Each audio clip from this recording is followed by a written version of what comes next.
नमस्कार दोस्तों, high study channel पर आप लोगों का बहुत बहुत स्वागत है।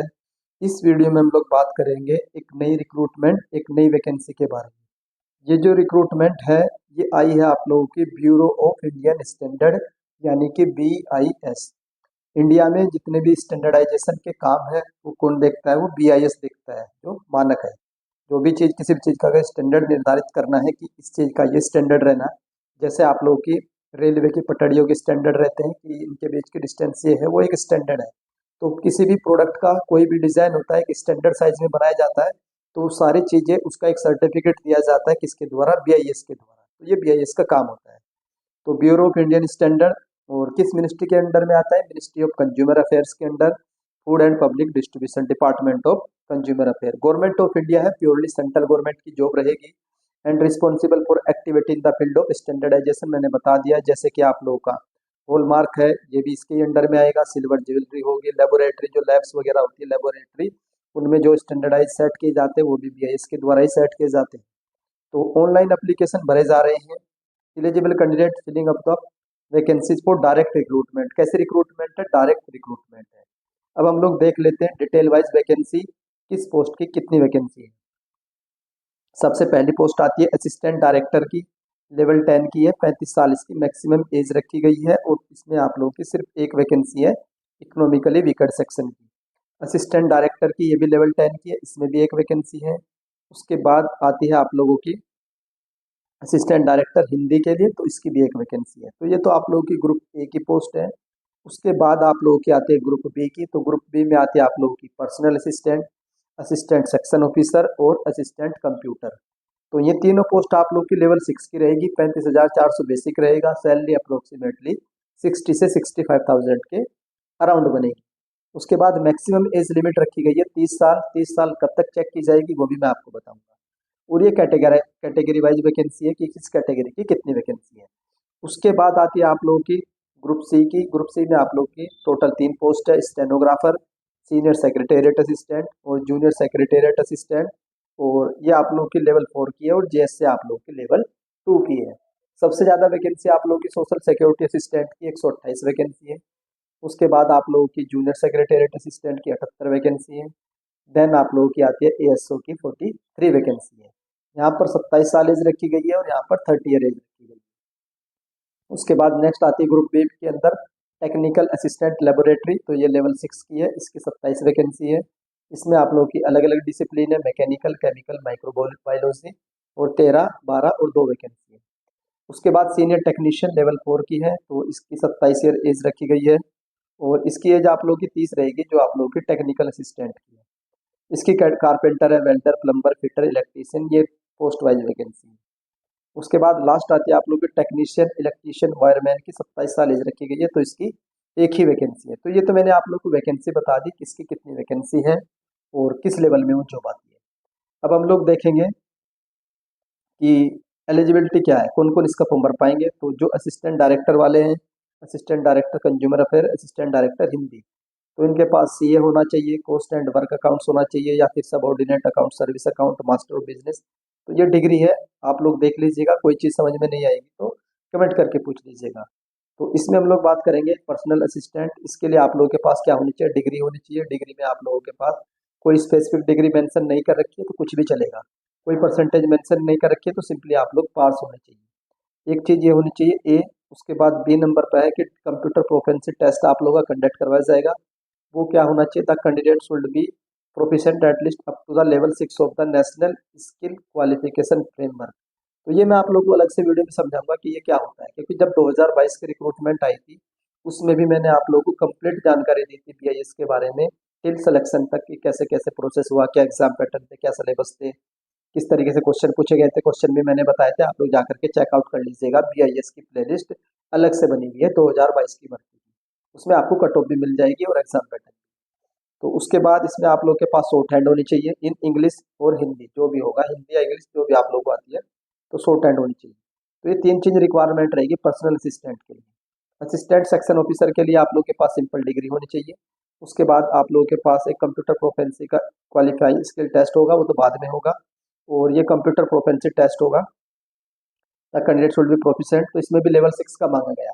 इसके बारे में एक वीडियो ऑलरेडी पड़ी है, उसका लिंक मैं डाल दूंगा, जिसमें मैंने बताया था कि ये टेस्ट क्या होता है, कैसे कैसे कंडक्ट करवाया जाता है। तो उस वीडियो का लिंक इस वीडियो के डिस्क्रिप्शन में दे दूंगा।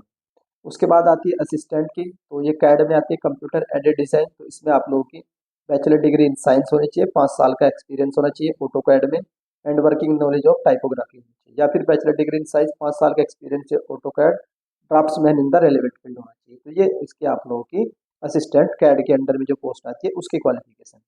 उसके बाद स्टेनोग्राफर की है, तो इसमें आप लोग के पास बैचलर डिग्री होनी चाहिए, लेवल 5 का। इसमें आप लोग के पास नेशनल क्वालिफिकेशन फ्रेमवर्क का सर्टिफिकेट होना चाहिए, और शॉर्ट हैंड होनी चाहिए हिंदी या इंग्लिश में। उसके बाद सीनियर सेक्रेटेरिएट असिस्टेंट, तो इसमें आप लोग के पास सिंपली क्या होनी चाहिए, बैचलर डिग्री होनी चाहिए, और स्किल टेस्ट होगा, वो बता दूंगा कैसे क्या होगा। ये स्किल टेस्ट के पैरामीटर है कि 200 की डिप्रेशन के हिसाब से होगा, माइक्रोसॉफ्ट के लिए 15 मिनट दी जाएगी, पावर पॉइंट के लिए 15 मिनट दी जाएगी। उसके बाद जूनियर सेक्रेटेरिएट असिस्टेंट, तो इसमें bachelor degree, computer proficiency test होगा और टाइपिंग टेस्ट होगा, इसमें आप लोगों का junior secretariat assistant. Technical assistant में मैकेनिकल डिसिप्लिन के पास आप लोगों का क्या होना चाहिए, 3 साल का डिप्लोमा होना चाहिए, मिनिमम 60% आप लोगों के मार्क्स भी होने चाहिए। केमिकल में भी आप लोग के पास डिप्लोमा होना चाहिए, bachelor degree in science with chemistry as one of the subject भी चलेगा, इसमें कोई दिक्कत नहीं है। टेक्निकल असिस्टेंट में विद मिनिमम परसेंटेज 60, आप लोगों के 50% फॉर शेड्यूल कास्ट, तो 60% आप लोगों के मार्क्स होने चाहिए, मिनिमम 60%।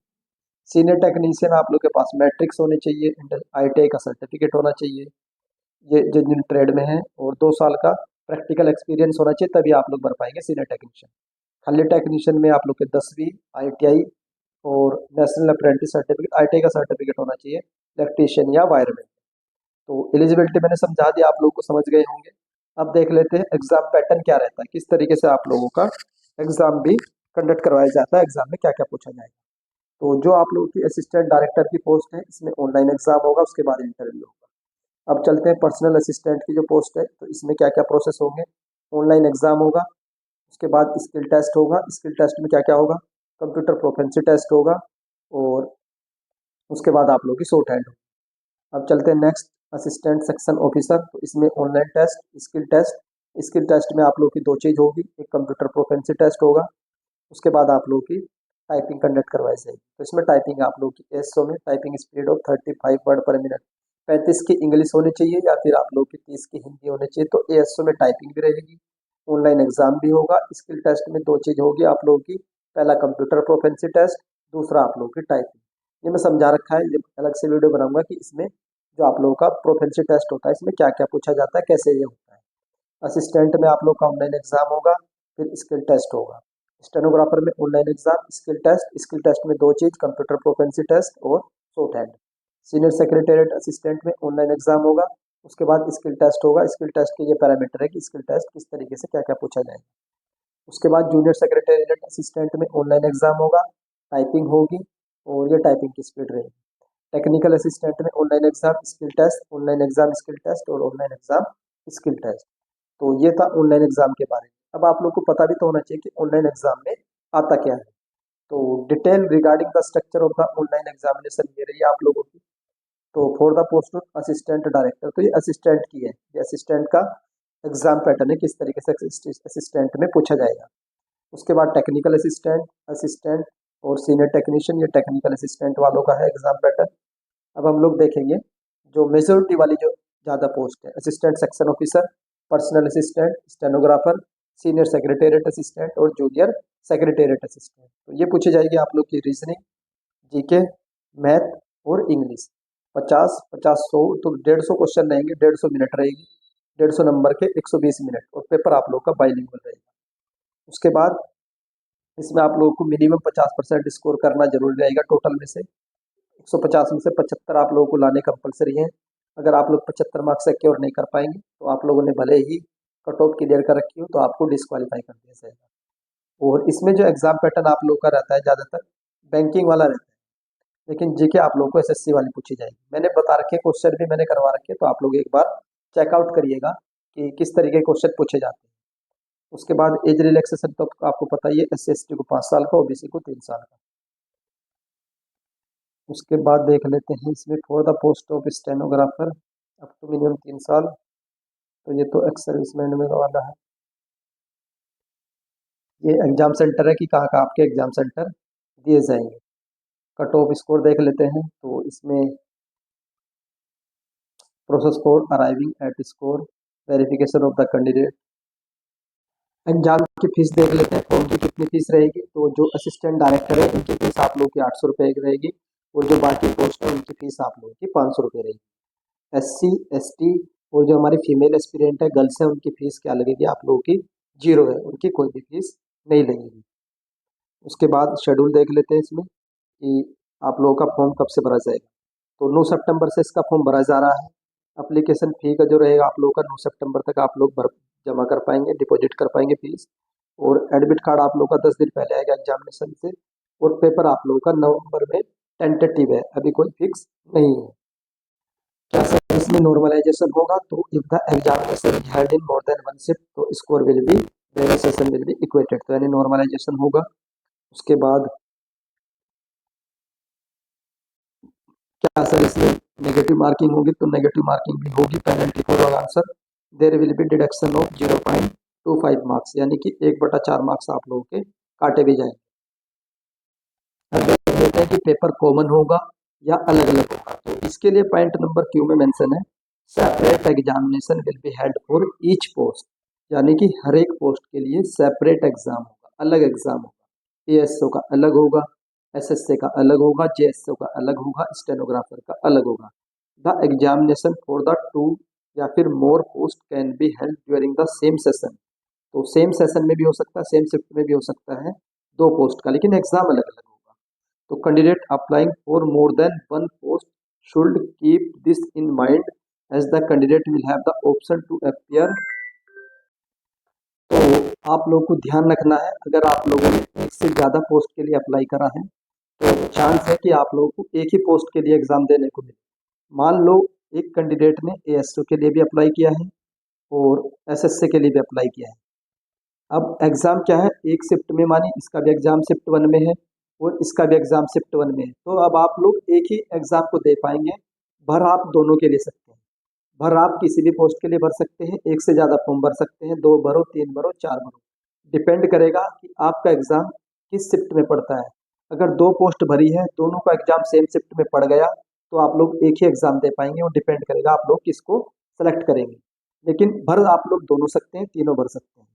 और यही चीज़ इन्होंने बताया कि आप लोगों का एग्ज़ाम 2 पोस्ट का एक शिफ्ट में हो सकता है। ये लिखा है यहाँ पर क्लियरली कि द एग्जामिनेशन फॉर 2 या मोर पोस्ट, 2 पोस्ट या 2 से ज़्यादा पोस्ट का can be held during the same session, तो ये ध्यान रखना है।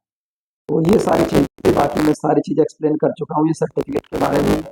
फिर भी अगर आप लोग को कोई चीज़ समझ में नहीं आई, कोई डाउट रह गया, तो कमेंट करके पूछ लीजिएगा, वो डाउट आप लोगों का कमेंट सेक्शन में क्लियर हो जाएगा। आई होप आप लोगों को वीडियो पसंद आई होगी, और अगर वीडियो पसंद आती है तो वीडियो को लाइक कर दीजिएगा। चैनल पर फर्स्ट टाइम विजिट कर रहे हो तो चैनल को सब्सक्राइब कर लो, बेल आइकन को ऑन कर लीजिए। तो वीडियो देखने के लिए धन्यवाद।